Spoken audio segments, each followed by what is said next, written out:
Of course, our children are a combination of us. They're a combination of our genes. They're a combination of our upbringings. They're a combination of our baggage. They're a combination of our parenting styles. So I wonder if we look at the combination of us conveying to her that she can't make a mistake, that when she watches us do our lives, what does she see? So she sees a dad that kind of freaks out and is catastrophic, that something might go wrong. She sees a dad that's kind of rigid about this and this and this. She sees a mom that has a lot of energy, that does a lot of things, that's really into this and this and this, but also is really a little worried about not knowing something and embarrassing herself and putting herself out there. Because remember, social anxiety is really based in a fear of judgment. Welcome to Flusterclux with Lynn Lyons, where we talk about how to manage those tricky emotions that show up in all families. Serious stuff without being too serious. I'm your co-host, Robin, and I'm Lynn's sister-in-law, and I'm here to ask your questions. And I'm Lynn Lyons. I'm an anxiety expert, speaker, mom, and author, and I've been a therapist for over 30 years. Parenting can be a flusterclux, and I'm here to help you find your way. And I'll even tell you what to do and what to say. Lynn, we're going to release another in-session episode today. And for newer listeners, this is a very exciting opportunity to actually hear you offer a consultation as if this was a therapy client. So you talk to one of our listeners and you're going to tell us about this session and what you discussed. But one of the things I think would be very helpful is that a lot of times people ask us questions in the Facebook groups. And then when we'll say, well, did you listen to this episode? And they'll say, well, that wasn't about my exact problem. And of course, you and I always say, like, these are principles here and that we learn to apply to our own family as well as to any situation. We're going to talk about this family today who's got some issues around flexibility. This is actually a great episode. And let me just say that I am so grateful for any of the families that do these in-session episodes because they're really opening themselves up and sharing with everybody. So I just want to say that on the outside that I am very grateful for this mom. So this is a mom talking about her 9-year-old daughter, and she is noticing rigidity. She is noticing that getting her child to do things, there seems to be a difficulty moving into new things, very typical of anxious kids in particular. But what's interesting about this episode is that it really comes down to making the connection between the parents' rigidity and how that's being modeled. And we talk a lot about how to disrupt that pattern. So think about this. Rigidity, super common, particularly in anxiety, and the whole concept that your kids are picking up on what you're doing in a way that maybe you haven't noticed. And so I'm shining a light on that. So it's a great episode. For the parents who are listening who are like, oh, rigidity, that's not really an issue. Well, wouldn't you say every person still has areas where they're more rigid than others? And we need to be self-reflective about this and be truthful with ourselves that no one is free from being rigid about certain types of content. Right. And the thing about no one is free of being rigid. And then the flip side of that is that flexibility in a variety of situations is generally helpful. So not only do we want to pay attention to our level of rigidity, we also want to make sure that we are enhancing our flexibility. How do we do that in our language, in our behavior? It is so common. You know, if everybody listening right now just sort of thinks, oh, what's an area in my life which I could be more flexible? Right? I think we're all able to come up with something about flexibility. And it's just a helpful concept for everybody to pay attention to and to really, like you say, to be a little reflective about where can we add more flexibility and where is the rigidity showing up in our kids and in our parenting. All right, let's take a listen. Okay, so hi, everybody. We are here again for another episode of our Flusterclux in session, and I am so delighted that we have Rachel joining us today. So Rachel, go ahead and just introduce yourself and tell us a little bit about you and tell me what you're hoping to deal with today. Hi. Well, first I want to say thank you so much for having me. I have become a dedicated listener of the podcast and feel like I'm talking to a famous person. Yeah, my kids feel the same way. Yeah. No, they don't. But also kind of like to a best friend. You remind me so much of my best friend. So that's so nice. Okay, so good. So we're comfortable with each other right away. Yeah. So I have recently sort of become aware of anxiety as a phenomenon, which I guess I really didn't know before. It's so funny. I had a conversation with another best friend actually not too long ago. And she said she was talking to her husband, and he said he told her that he didn't see any difference between anxiety and stress. And I thought about it for a minute and I was like, I totally see a difference between anxiety and stress. And she was like, yeah, I think most women do. But, the more I thought about anxiety and the more I've thought about my husband, with whom I've had some difficulties over our nearly 12-year marriage, I've come to understand that, he's not really the big, strong, independent guy without any vulnerabilities that I thought he was and that he presents as. And actually that he struggles with anxiety probably in the clinical sense. Gosh, I wish I'd realized that sooner in our marriage. One of the reasons why it's really coming to the fore right now is because I feel like I'm starting to see some of the signs in my just turned 9-year-old daughter. So I have 2 daughters, an older one, 9, and a younger one, 4. They're both lovely, sweet, loving, delightful children, and also brave. I mean, they're the first ones to run around on the playground and jump from the highest bars. And there's no sort of fear around kind of physical challenges, I would say. But I am starting to see in my older one some anxiety around, I guess what I would say is things that don't come to her immediately. So she's a kid she's very smart and she's very capable, both physically and mentally. And so she's used to getting things right away. When she started school, I saw her begin to run up against things that she doesn't get right away. Because nobody does, because learning is a lifelong process and an iterative process that builds on itself. So when she started to encounter things that didn't immediately click, I started to see, honestly, what I could only term as panic. I see it most personally at home when we study piano together. So we do Suzuki piano. She's done it for about 2.5 years. Suzuki piano, the methodology is that parent attends the lessons with the kid and then sort of writes down what the kid needs to work on over the week and really is like the home teacher. Kind of the coach. You're coaching her. Yeah. When she encounters a new piece of music, something she's never seen before, even if it's well within her capabilities, she is under the piano bench, hiding in the corner, screaming, crying. I mean, she almost seems like she's under physical attack. Yeah. Big reactions. Yeah. Lashing out at me in a way that she really never does any other time. And I was really kind of taken aback by this behavior, but I've also seen it in regards to some academic stuff. We were passing by a sign recently in the car and she saw a sign that said open 8 to 8. And she said, what does that mean? And I said, well, it means it's open from 8 a.m. in the morning to 8 p.m. at night. How many hours is that? And she couldn't answer the question. I said, well, how many hours in the day? Well, I don't know. And I was like, all right, patient mom, I'm going to explain how time works to her. And immediately I get, no, I don't want to talk about this. And I get that in response to certain things, the things where she feels uncomfortable. So it started to dawn on me, right, this is a form of anxiety. But then I heard one of your podcasts which talked about anxiety really being a generational thing and almost certainly passed down from one of the parents or both of the parents. I will not say that I am without anxiety. I certainly have social anxiety. I am very uncomfortable, like asking people, where were you born and where'd you grow up and where'd you go to school? Like I cannot bring myself to do those things.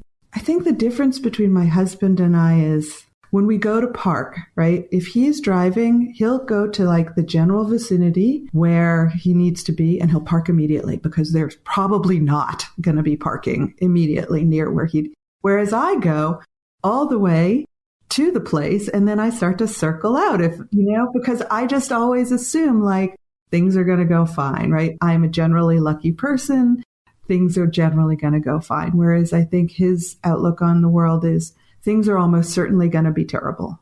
That he's always looking for the other shoe to drop. And how do you think if he were to convey that view of the world to your daughters? How might he do that as a parent? How does that come across, do you think?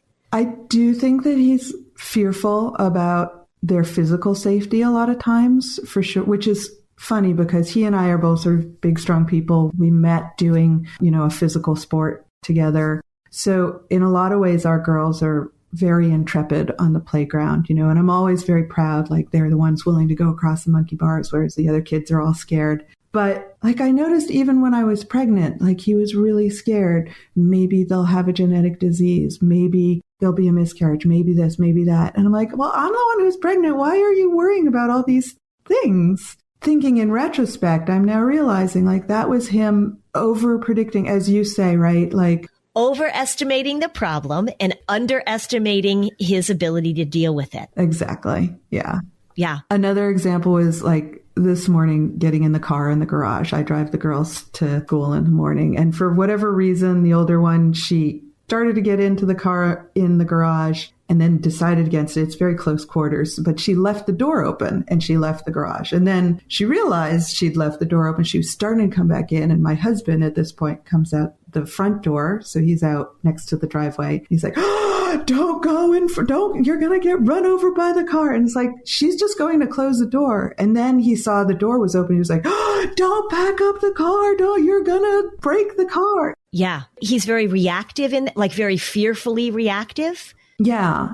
But the way he expresses his fear is anger and accusations. So he said, your daughter left the door open. My poor 9-year-old, she's like, now we're all upset because he yelled and he got angry over what he perceived as being a terrifying situation. But it could have been, but it wasn't. Yeah. You were able to handle it. And he goes right to that catastrophic place and he reacts in a strong, loud, blaming, fearful way. Yes. And your girls hear that and the girls see that and you hear that and you see that. Would you say that happens once a week, twice a week, once a month? How often does he sort of have those big reactions or those blaming reactions? You didn't give a day as an option. I would say we all kind of tiptoe around him. Daddy might get angry. Well, go ask Daddy. No, I don't want to ask Daddy. Daddy's going to get mad.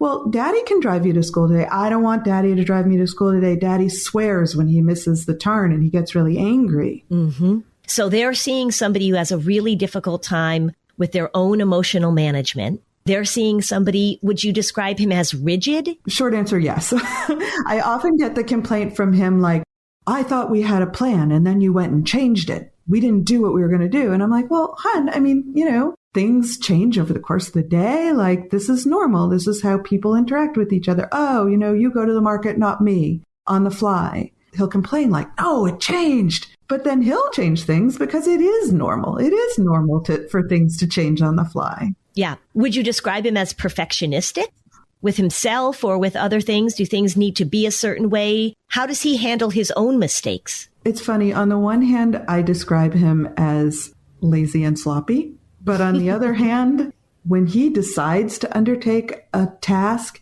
I always joke, if he's making spaghetti sauce, he starts with the tomato seeds, right? He starts at the very beginning and he does every step, even if it takes him all night long. I didn't know his parents, but I can sort of see the influence and some things he's told me about how hard his dad was on him and, his trying to teach him woodworking. His dad would say, well, what do you think you should do next? Really. And that really, it didn't have a Socratic effect on my husband. It had like a shaming effect. Like he didn't know what to do next. Right. It would be like if your daughter said, I don't understand what 8 to 8 means. And you said, well, what do you think it means? Yeah. And she was like, I don't know what it means. And you said, oh, she doesn't understand time. She hasn't had to deal with time yet because we've been in the timeless COVID, the endless timeless COVID. But if you had said to her, well, what do you think it means? That just immediately would put her on edge. Okay, so you're watching this. You're watching your husband do this. You're trying to be a buffer between him and the girls sometimes. Is that the role that you get into? And also I'm starting to see my 9-year-old try and act as a buffer between me and him. I know that's not healthy. Yeah. Okay, so there's 2 things to deal with here. One is that his awareness of his own behavior and whether or not he's willing to look at it. And the answer may be yes or no. We'll get to that. And then how then do you help your 9-year-old develop the skills that she needs to in order to be able to handle making mistakes, in order to be able to handle the bumpy process of learning, in order to handle frustration tolerance? Because what you're seeing in her is an expectation of her that she has begun to internalize, that she's supposed to know how to do things. That if she makes a mistake, there's going to be a big problem. And if she screws something up, that it's going to be catastrophic. So if she leaves the car door open, if she makes a mistake in her piano, if she screws up with her homework, if she gets a bad grade in school. So we want to get in there and we want to intercept that. So what you're seeing and what you're noticing, good for you, because you're saying, this is a little bit of a flag I need to pay attention to. So the good news is she's 9, right? She's not 17. You know, sometimes parents will email me or call me and they'll say, my daughter's heading off to college in 3 months and I realize that she can't handle making a mistake and I need to fix it. And I think, okay, well, I wish we had started earlier. I always say the earlier the better, but it's never too late. So I wouldn't say to a parent of a 17-year-old, well, sorry, done deal. But she's 9. You've got time and you've got influence and she's got an incredibly malleable little brain. God, tell me what to do. Okay, I'll tell you what to do. Question number 1, is your husband at all aware of this? Is he willing to look at this? And have you tried to talk to him about this at all? He is aware and willing to admit to it. I know that he did therapy before me. I know that he and I have done couples therapy since before my daughter was born. My 9-year-old was born. We've recently thrown our hands in the air and given up on that. So he sees it. I just don't think he's ever found a solution for it other than drugs and alcohol, with which he's had some episodes during the time that I've known him. I haven't seen him take a drink now for a number of years, but he's recently gone back to pot. I mean, not horrible drugs, but when he smokes, he gets stupid. I mean, and the girls notice, and that's not cool. Mm-hmm. Agreed. And I also don't like having a conversation with somebody who's arguably yeah. Okay. So he's aware that there's an issue. He just may not know exactly what he's supposed to do about it. So he's trying to self-medicate. And he's older than 17. That's right. So he's trying to make himself feel better. Is there any leverage to be had in terms of his influence on his girls? What do you mean by leverage? So if you said to him, I've been noticing. You're having an effect on the girls? Yeah. I've been noticing this behavior. So do you say that when you're angry or do you say that when you're feeling loving and empathic? Good question. I say it at both times. Okay, good. If he were in front of me, this is what I would say to him. So let's say, I don't know his name. We won't have to say his name. Let's just say his name is Bob. So I would say, Bob, here's the thing. We all come into marriages and we all come into parenting with a whole lot of baggage. And sometimes the baggage is filled with wonderful things of love and acceptance. But most people, even if they have a bag full of love and acceptance and caring and support, we generally carry in another bag that's full of stuff that's not so helpful. And one of the things it seems is that you have a hard time managing not only your anxiety, your worry, your fear about what could happen, that you tend to fall into that category of overestimating the problem and underestimating either your or your family's resources to deal with it. And that when there is a problem, when you get hit with that anxiety and that fear, that panic, that things need to be a certain way, you blast, you react, you blame, you get angry, you get loud. It is very hard for you to tolerate not knowing exactly what's going to happen. So, Robin, we know, because we talk about it all the time, that mental health is really a primary concern of parents all over the world. And combine that with the fact that over 70% of parents are concerned about the impact of technology. So parents are looking for a way to teach their kids these social and emotional skills so that we can get ahead of this thing, so that kids can feel equipped to manage what life throws at them. Lovebug Learning is the first social emotional gaming platform in the world. And it's available for kids targeted to ages 3 to 11. And it comes in both a home and a school module. It's designed by leading experts in learning sciences. You know how I'm such a big fan of emotional literacy. It equips children with vocabulary and tools to manage and regulate their own emotions. Yeah, Lovebug Learning distills those important parenting lessons into magical games that are fun, all in this really one powerful app. What we really want is we want kids to have the opportunity in a fun, playful way to develop these skills so that they feel happier, they achieve higher academic scores, they build a larger circle of friends. Parents report seeing improved resilience, focus, self-awareness, and self-moderation. I have a friend whose 5-year-old loves Lovebug Learning, and one of the games results in an extravaganza. So my friend was saying how her 5-year-old is all the time using the word extravaganza. We want this kind of learning to be fun. We want it to be a part of their daily experience. We want it to help them create connection. So make sure to sign up now. It's only $5.99 a month. You can go to lovebuglearning.com, sign up for a 7-day free trial, or simply download from the App Store and subscribe. That's LUVBUG learning.com. Lynn, I love it when we have sponsors who do things differently. Fearless Finance provides on-demand, comprehensive financial planning by the hour, and it's a totally new way to get financial advice without all the headaches and high fees and commitments that come with traditional financial advisors. Yeah, and I think also a lot of people don't go see a financial advisor because they think, A, you're supposed to be really rich to do that. You have to have a lot of money. And also because it's so intimidating. And I think the goal of Fearless Finance is, as they say, to just make it accessible to people who are in the stage of life when they're trying to figure all this stuff out. They specialize in families that are at the stage of accumulating their assets. Yeah, and the thing that's so different about them is that they don't manage assets. You keep your money where it is. There's no minimums. There's no worries about how much you've saved so far. They are focusing on holistic financial advice.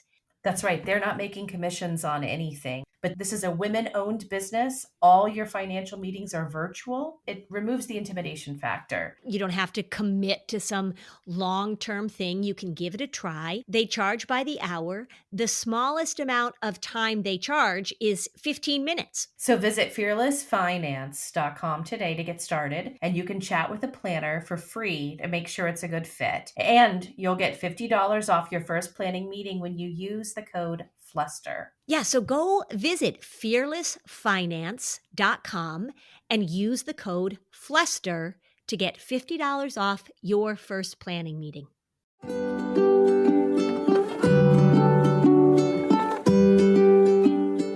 Okay, we're back. Not everybody who's rigid is anxious, but most people who are anxious are rigid. So what you are describing is somebody who's pretty rigid and pretty anxious and trying to control. And this is what I would say to him. So unfortunately, if this is left unchecked, what you are modeling for these little people that you are now raising is that there are really big consequences to making a mistake. There are really big consequences to things not going as planned. There are really big consequences. And that means that kids grow up with this idea that if they make a mistake, they're filled with this rush, this panic they will try and avoid. Some kids burst into tears. Some kids fight back. Some kids get angry. It's called fight or flight for a reason, and freeze. Some kids shut down. What we want to talk to him about is how can he model for his girls handling mistakes? How can he begin to incorporate into his parenting language some phrases like, you know, it's hard to know everything when you're 9 years old. And my two favorite words, of course you don't know what 8 to 8 means, because how much exposure have you had to clocks? You could say to her, oh my gosh, we have lived in this crazy world. You haven't gone to school. You haven't learned how to tell time. You don't know that lunch starts at this time and ends at this time. You're just learning all those things. And also, by the way, you're 9 years old. Talking to him about how he can begin to say out loud, we all make mistakes. That he can begin to say, oh, you know what? Sometimes things just do not go as planned. It would be a really great exercise in your family, as if you listen to the podcast, you've heard me say that you do the unexpected things of the day. So, Daddy, what unexpected thing happened to you today? And what did you do to manage it? And then you say that to your girls. And then you give an example of, oh, I thought this was going to happen like this, and something went wrong. Or I was about to go and do this, and I realized, oh my gosh, we're out of milk. Or, oh my gosh, the batteries didn't work. You want to normalize things not going as planned. And you want to normalize, just as you said, the process of learning, the process of making mistakes, the process of figuring things out. And you want to talk to him about how important it is for him to model that for them. And to even be able to say, I bet you didn't get that modeled for you. You know, you can say to him, you told me that story about your dad trying to teach you woodworking. And your dad didn't say to you, you know what? Woodworking is a lot of different skills that you learn as you go. And we make mistakes and we figure it out. And ask him if he can really be aware of modeling that for his girls. The hill I wouldn't die on with him is his interpretation of stress versus anxiety, because his definition of stress is things outside of me aren't going well. And I have a huge internal reaction to that. So when people are anxious, when people need things to go a certain way, they really depend on the world cooperating with them.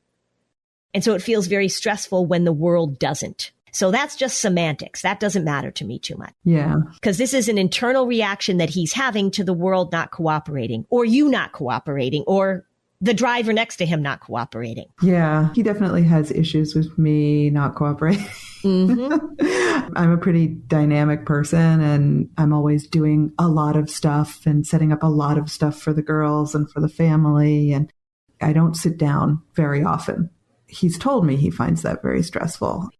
I'm a little bit like, yeah, but you only get one life. If you were being not stressful, how would he expect you to behave? I wish I knew, because I would try and behave that way. I mean, I know he would like to see me happy. What does that mean to him?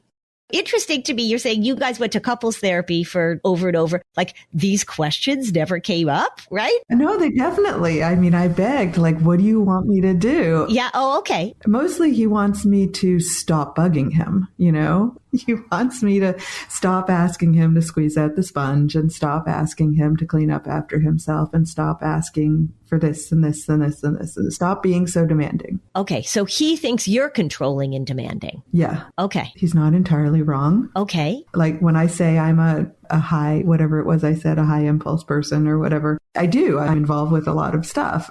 I feel like what I can't convince him of is like, there is a certain level that we need to get to in terms of like life being under control, the finances being under control, the house being clean enough that like, if we could just get there, I would calm down for him. You know, I would stop asking. I would be more okay with this, that, and the other thing. Is squeezing out the sponge on the list of high priorities?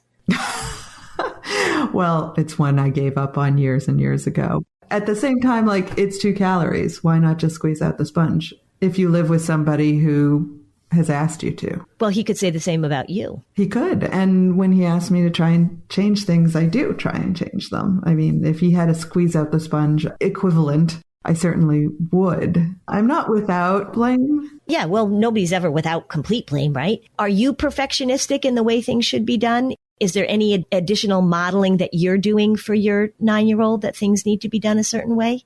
I don't think that I'm perfectionistic. I do think that I am high intensity. So I definitely model like, let's do a million things. And the other thing that was occurring to me as I was talking to you, my 9-year-old, I see so much of myself in her. I really feel like, except for this anxiety thing that we started with, I really understand her.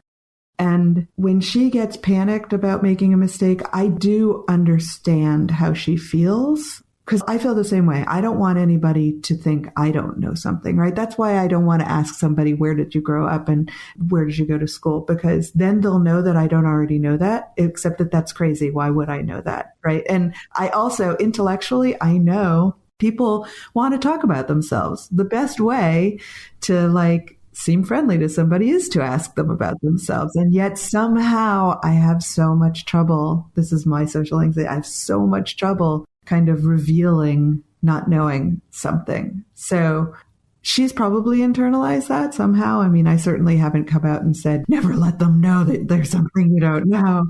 I've given her a million lectures about, it's okay if you hit a wrong note. That's how we learn. You just try again. Yeah. Okay. So then what we have to recognize is that she doesn't believe you. Yeah. Right? You've said that a gazillion times. She doesn't believe you. Maybe if we're looking at sort of this combination of parenting, it may be that you would get more traction with your husband if you said, I've been seeing this behavior in our 9-year-old, and I wonder if we can work together to make sure that she's not getting the message, which it sounds like she is, that she can't make a mistake. And you can say to him, of course, our children are a combination of us. They're a combination of our genes. They're a combination of our upbringings. They're a combination of our baggage. They're a combination of our parenting styles.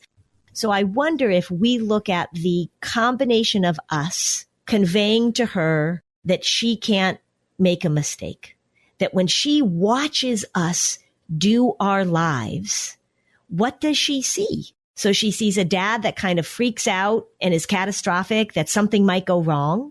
She sees a dad that's kind of rigid about this and this and this. She sees a mom that has a lot of energy, that does a lot of things, that's really into this and this and this, but also is really a little worried about not knowing something and embarrassing herself and putting herself out there. Because remember, social anxiety is really based in a fear of judgment. What will people think of me? And it's irrational. If I ask you where you're born, if I were to ask you right now, where were you born, Rachel? You wouldn't say to me, oh, I can't believe Lynn doesn't know that. You would say, oh, I was born in Anchorage, Alaska. But she is seeing that things need to be done a certain way and that we can't let people know that we don't know. So if you say to your husband together, you say, I've noticed this pattern is that she's really worried about making mistakes. She panics when she doesn't know something. And I think that's a combination of the two of us. This is what I contribute to it. And you can even say, I think maybe this is what you contribute to it. And how can we together make sure that we are consistently giving her the message, both in our words and our actions? She can be a work in progress. Right. Because she's hearing your words. I'm sure that everybody has said to her, it's fine to make mistakes. If that did the trick, boy, would my job be easy. I have a perfectionist that comes in to see me and I say, look, you don't have to get all 100s in school. Everybody makes mistakes. And if that 7th grader said to me, oh my gosh, nobody has ever told me that before. That's fantastic news. Thank you so much. Off I go. Right, off I go. This is a really helpful 5-minute conversation. So we hear it on one level. We know it rationally. And many, many people who work with families will say to this, what you do, what you model is so much more powerful than what you say. So if you could talk to your husband about together, the two of you making sure that you are modeling and demonstrating that to her, both in your reactions to her and to each other and to yourselves. Right? Because she's seeing how it is that you two respond to each other and how it is that you two respond, not even so much when she makes a mistake. It doesn't sound like you have the reactions that your husband has, but how do you respond to yourself when you make a mistake? I've talked to parents daughters who are dealing with eating disorders, and the mother will say, and the father will say, I have never criticized her body. I have never made a comment about what she eats. I have never. And that's true. And I believe them, but they will stand in front of the mirror and go, oh, I look like a sack of crap. Or, oh, look at these pants. Oh, I'm so frustrated. Oh God. Look at my face. Oh, I'm getting so old. And they're just constantly self-criticizing and they're paying attention to that. If your mantra for your daughter is, it is okay for you to make mistakes. We all make mistakes. it is okay for the world to see you make mistakes, which I'm sure you've said that to her in every possible way you can think of. Yes. You and your husband need to talk about how it is that she's seeing something different than what she's hearing. Because she's not believing you. Yeah, less words. I'll eventually drag her kicking and screaming back to the piano bench, and she'll sit and she'll look at the simple piece of music that was terrifying her, and she'll master it.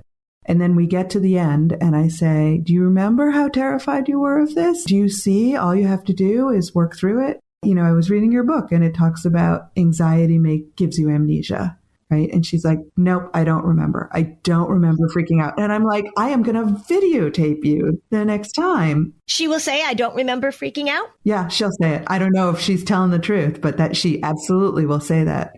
Or she'll even, if she does make a mistake and I'm like, hon, that sounded great. You know, here's the spot that you need to work on. You hit a wrong note there. She'll say, I didn't hit a wrong note. Well, you did. No, I didn't.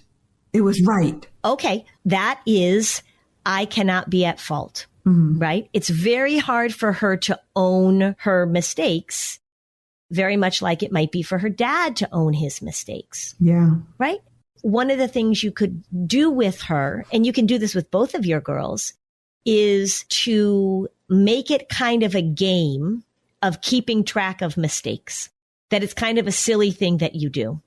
And you could even say to her, we're going to play a game where for the next few days, every time you make a mistake, I'm going to give you a Tootsie Roll. Oh, so reward mistakes? Okay. And don't do that for the rest of her life. But you want to explain to her the purpose of this game. And you want to say to her in a time when she's not frustrated at the piano. Enervated. Yeah. Yep. You're going to say to her, you know, I've noticed something. I've noticed that when you're learning something new on the piano, your first response when you come up against something, your first response is to panic. I see you kind of freak out. I see you have these great big emotions. And my job as a mom is to help you manage those big emotions. So let's talk about what it's like inside of you. When you make a mistake in the piano, what do you think you feel on the inside? What is that like for you when you make those mistakes? She can't describe it. Okay. I've tried. I would have predicted that. I'm always looking for the deficit. I'm always looking for what they don't know how to do. And it doesn't surprise me at all that she doesn't know how to describe that. So then you say, well, let's talk about it. When I make a mistake, this is what I feel. Sometimes I feel this. Sometimes I feel that. You can tell her, I get nervous when I'm talking to somebody. I'm afraid I'm going to say the wrong thing. And if I'm talking to somebody and I say the wrong thing, I feel embarrassed. I feel angry. Sometimes my heart pounds. I feel like I am a cat trapped in a corner, whatever. Give her words. Give her the vocabulary. And you can say, so when you make a mistake on the piano, I see you doing things. I don't know what you feel inside, but I wonder if you feel this. I wonder if you feel that. I wonder if you feel that. Now, as you're introducing this to her, she may say, nope, nope, nope, nope, nope, because she's closed off. Just talking about me. I'm just spitballing here. I'm just spitballing here. The phrase, I wonder, really helpful. I wonder if this is how you feel. Lots of times with kids, I say, I could be totally wrong about this.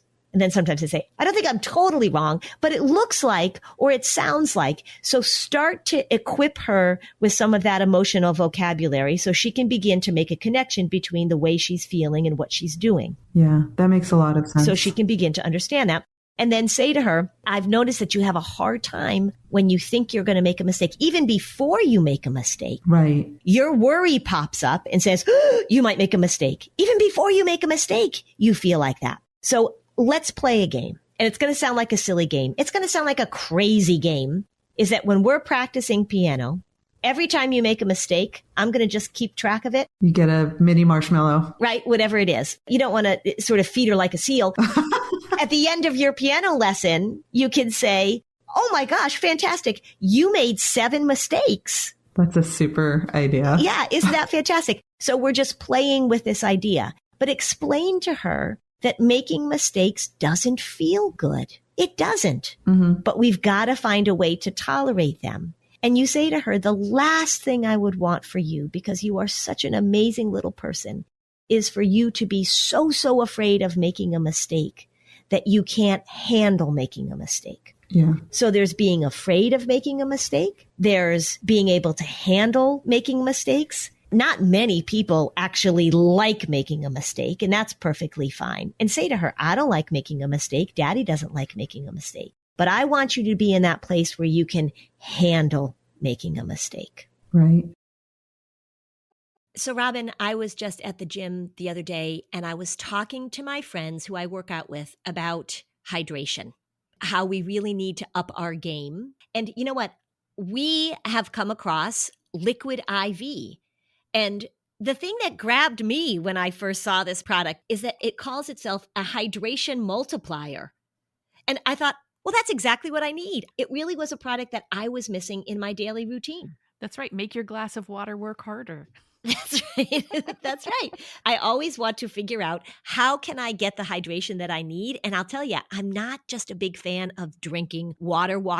So if I've got something that can offer me 5 essential vitamins, I can take it first thing in the morning before I go to the gym. Not only can you do hydration from Liquid IV, but they also have my favorite, which is an immune support formula. No one wants to get a cold or a virus these days. Yeah. And it comes in so many flavors. There's so many flavors to choose from. You're going to find one that works for you. There's watermelon, strawberry, lemon, lime, pina colada. So look, you got to grab your Liquid IV in bulk nationwide at Costco, or you can get 20% off when you go to liquidiv.com and use the code FLUSTER at checkout. That's 20% off anything you order when you shop Better Hydration today.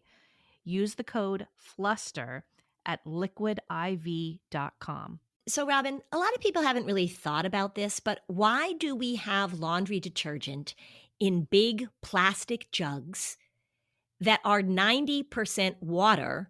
Our washer machines actually use water to clean the clothes. Why do we do that? I think it doesn't make sense environmentally, and EarthBreeze has come up with a genius solution, one of those solutions that you say, why hasn't everybody thought of this? But they did. Did you know that 91% of those jugs also don't get recycled? Yeah, that's crazy. This is why EarthBreeze is such a great product. And the clean that you get is fantastic. It works in hot water, cold water. It couldn't be easier. They're amazing. That's all we use now too. Why did someone not come up with this sooner? So EarthBreeze has just made the whole concept of detergent better. Yeah. And you still get a powerful clean for your clothes. And here's the thing. If you try it and you don't like it, they will give you a full refund. You don't even have to send the stuff back. They are so confident that you'll love it. I'm pretty confident you'll love it too. It really is great. Can I tell you what I also love about it? Okay. It's a dryer sheet. That's all it looks like. You can stick EarthBreeze sheets in a Ziploc bag, and no matter where you travel, you always have laundry detergent on you. Isn't that genius? It is genius. Now's the time to try EarthBreeze. Listeners of Flusterclux can subscribe and get 40% off. So go to earthbreeze.com/Flusterclux to get started. That's earthbreeze.com/Flusterclux for 40% off. earthbreeze.com/Flusterclux.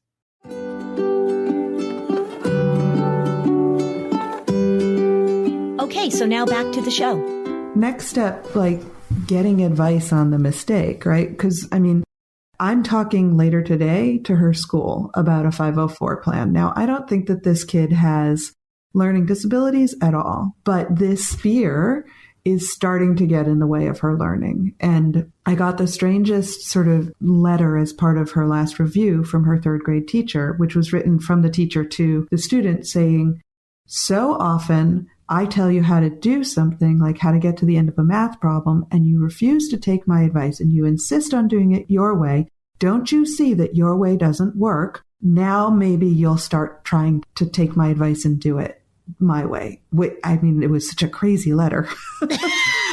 I hope she doesn't listen to the podcast, but it's clear that the teacher is frustrated with her too, because she's digging in school also, and it's preventing her from learning the material. I mean, right now it's multiplication tables, but it's going to get worse. Yep. This is rigidity. Yeah. And it's this crazy careening between like, I'm totally capable of it and I'm terrible. I can't do anything. And there's like no middle ground. Correct.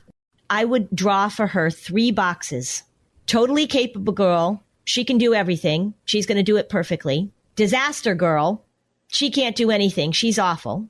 You're not this one or this one. You are in the middle like the rest of us. Sometimes there are going to be things that you catch on to really quickly and really easily, and sometimes you're going to catch on to things that are really hard. You have a budding perfectionist on your hands. Yeah.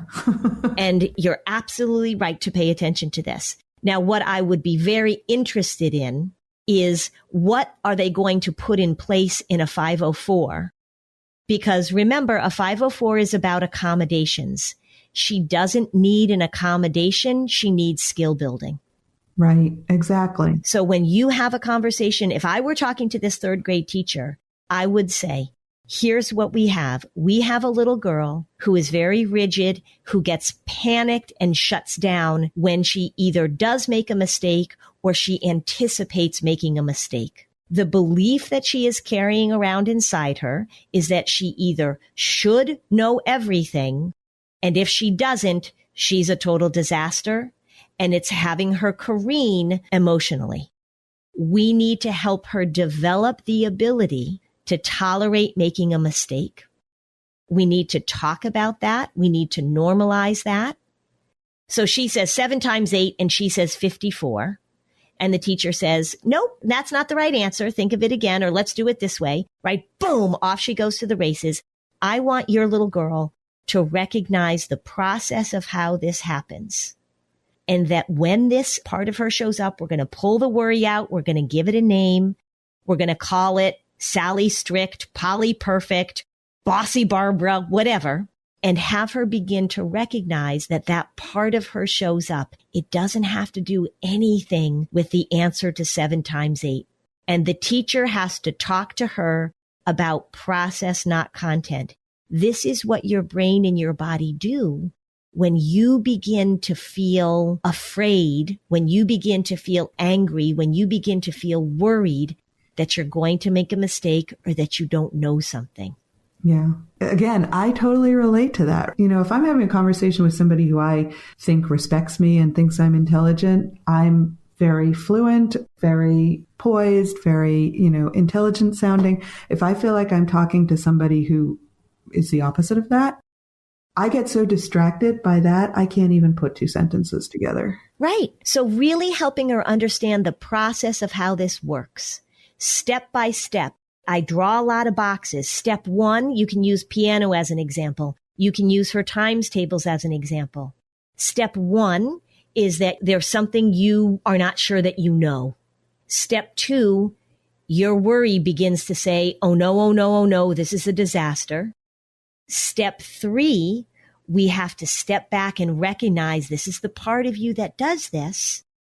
And then step 4 may be, oh, we're going to take a break or we're going to take a breath or whatever. We're going to come back to it and try it again. And the step that we're trying to minimize, the step that we're trying to deal with is that when she is feeling overwhelmed, when she's feeling these feelings, which are normal to feel, that we don't go into complete freak out, right? So she doesn't go into complete freak out at school, I bet. She goes into shut down, stubborn, I'm not going to do it. I think so. Yeah. From what I can glean, I don't get any reports from her from school.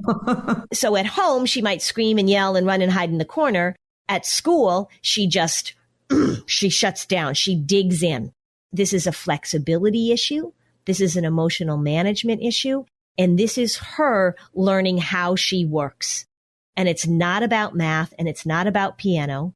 It's about you making sure you and your husband are conveying to her, it doesn't feel good to make a mistake. We get that. How we respond and react to mistakes is something that you still have to learn.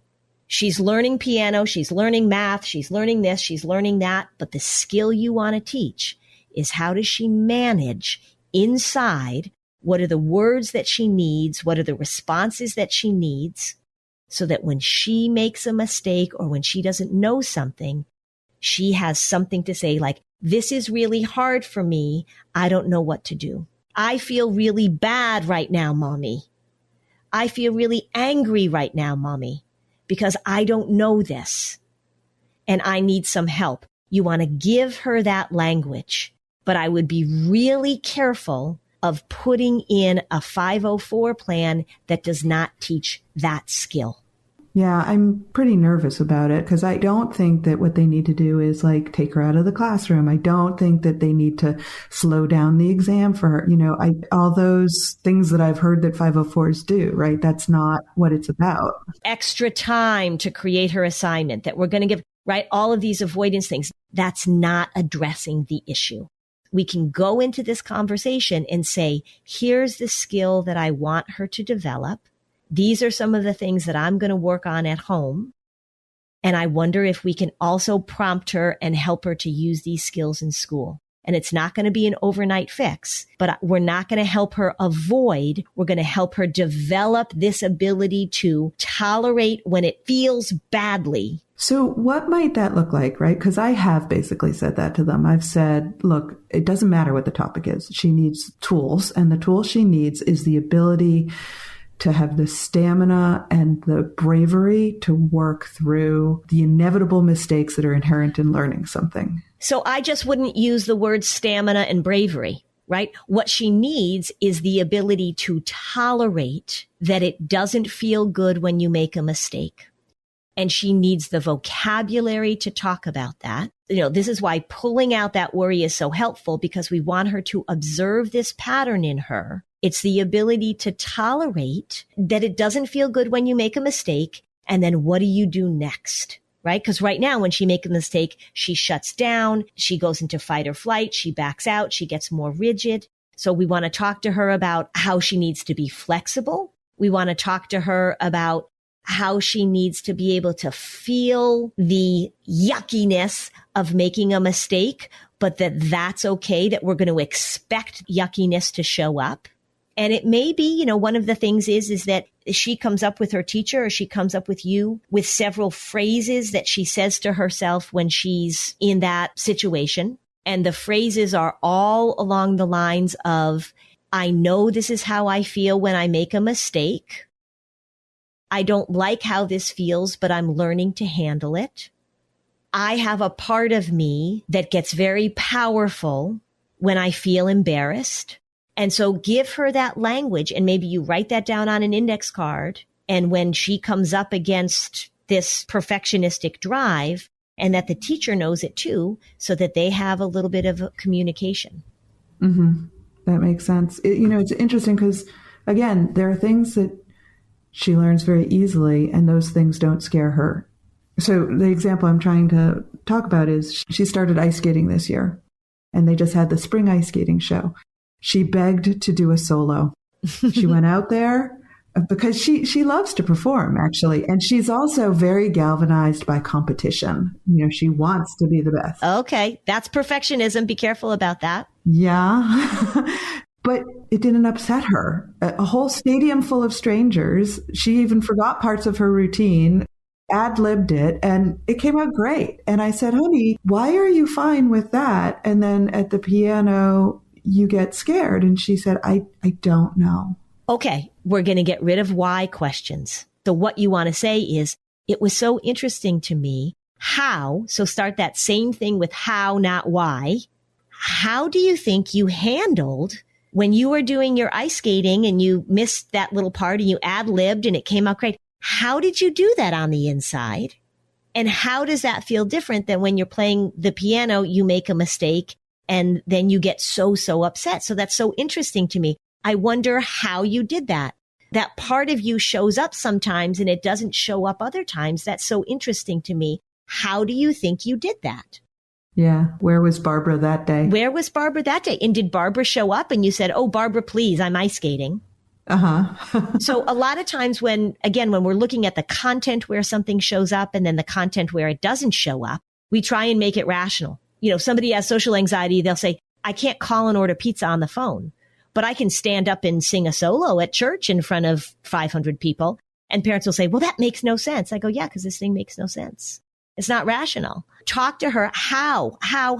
That's so interesting that you did that. It's so interesting. So be curious. Have her become curious. She needs some coaching, and she's 9. So of course she needs some coaching about how it is we manage when things don't go the way we want them to go and things don't go the way we expect them to go. And that's the skill she doesn't have right now. But this is very well timed because you are going to go into that meeting with a whole lot of information that's going to be really helpful. And you're not going to come out with a 504 that puts in accommodations that don't teach her skills. Mm-hmm. Well, hopefully they'll understand what I'm trying to say and have ideas about how to help her with it. I mean, I'm so glad this is being recorded, so I'll listen to it over and over. Being able to articulate this to them is going to be tricky because based on the letter that the teacher wrote, there's a disconnect there about what she needs. She's in a power struggle, and that's not going to be helpful. If you can introduce the teacher this idea that there is a part of her that gets activated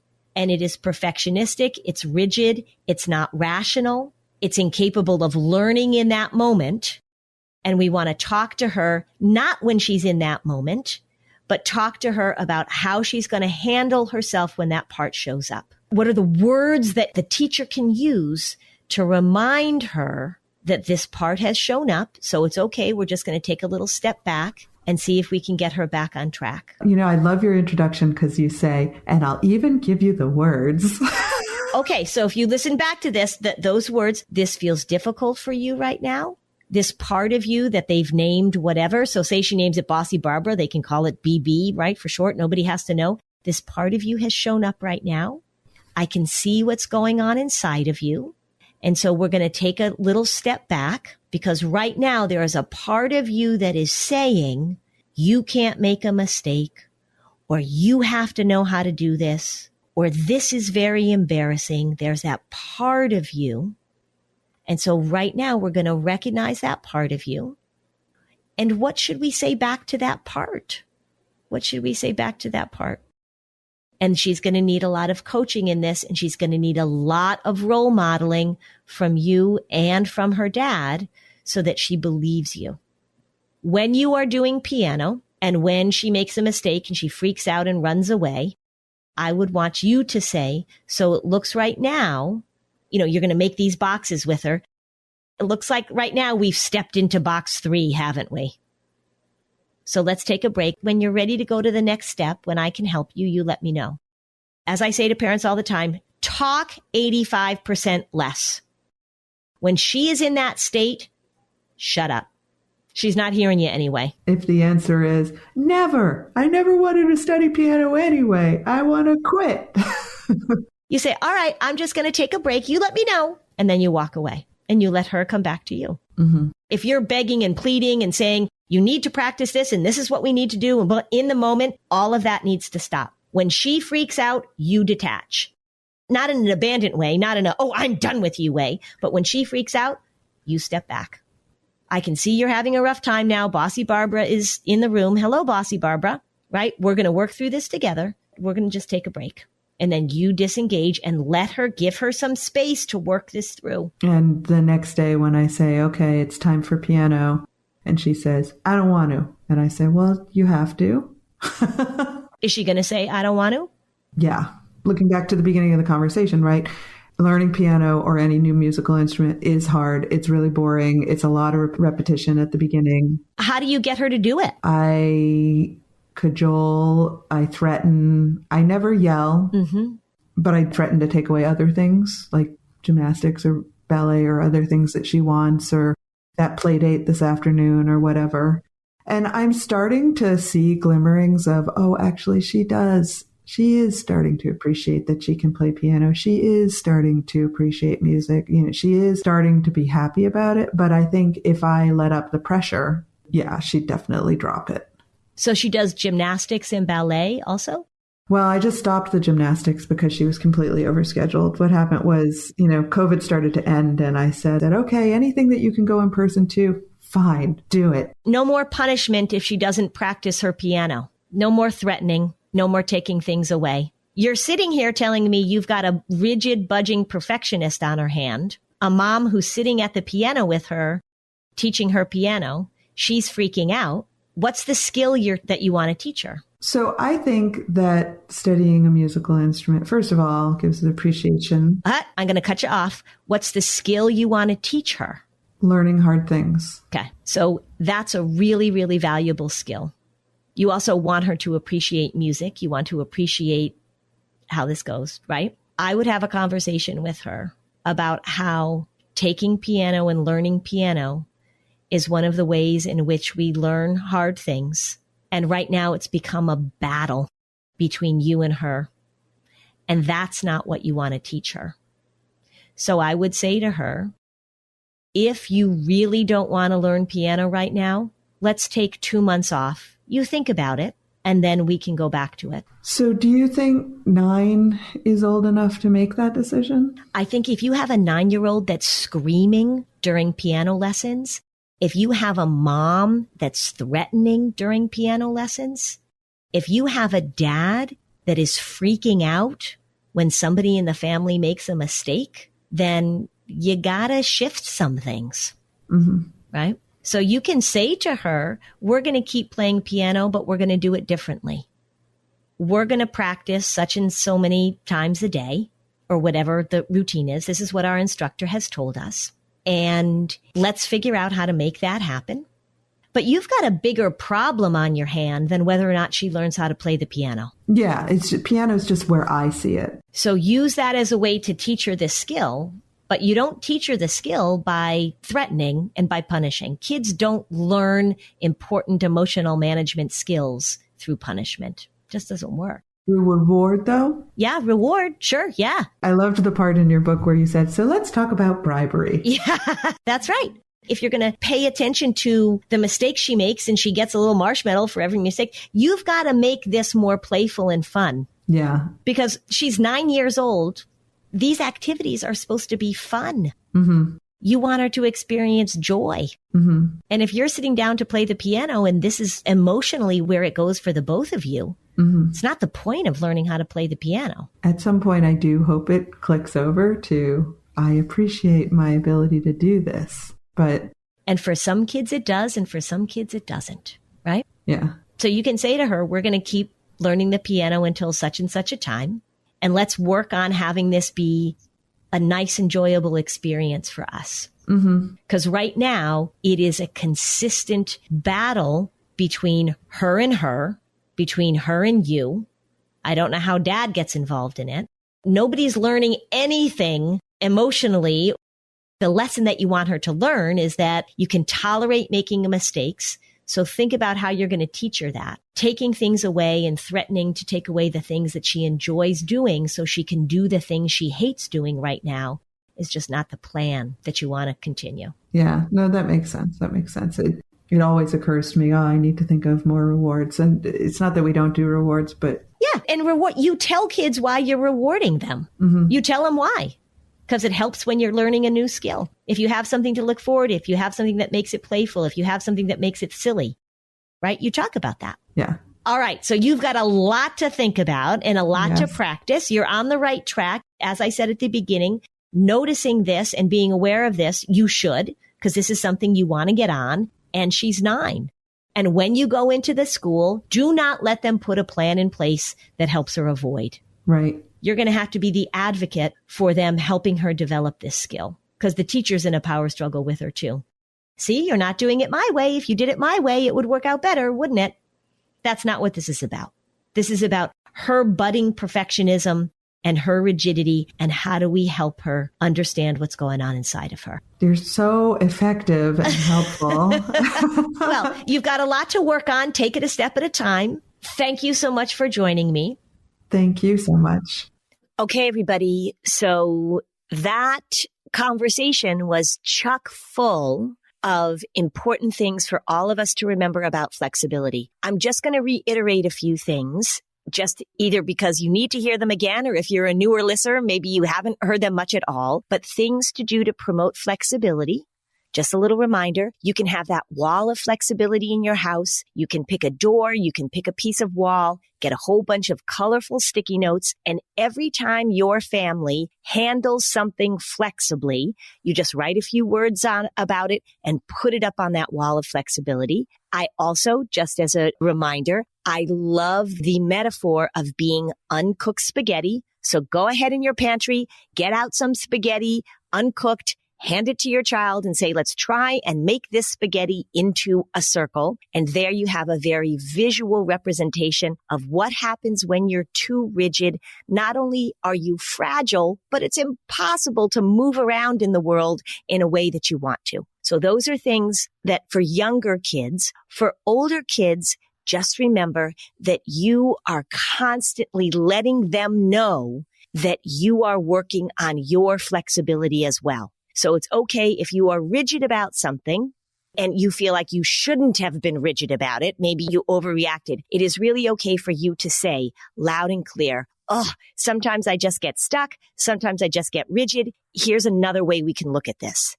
Give your kids permission to call you out on your rigidity so that you're working on it together as a family. I heard this expression that I'm going to butcher, but it was something like, palm trees survive hurricanes because they can bend. Oh. Which I think works well for teenagers. Yeah. I often hear that about willow trees. So palm trees, willow trees, anything. I love when we can come up with a phrase or an image, just an idea that puts a visual there for us. Because particularly if you've got a younger kid or if you have a child that's very concrete in their thinking, it gives you a little shortcut that you can use a visual. So I love that. Be a palm tree. Cook spaghetti. It's just this little shortcut that reminds everybody that flexibility is important. And we really want to help kids differentiate between when more flexibility is needed and maybe a little bit rigidity is required. And so it's that movement between. So flexibility, remember, flexibility doesn't mean chaos. Flexibility doesn't mean no rules, no boundaries. Flexibility means a movement between when we have to really do something in a more particular way and when we can let something go. If this episode was helpful to you, you can join our Facebook community, and we'd love it if you left a 5-star review on Apple Podcasts. Thanks for joining us on this episode of Flusterclux. Bye, Robin. Bye, Lynn.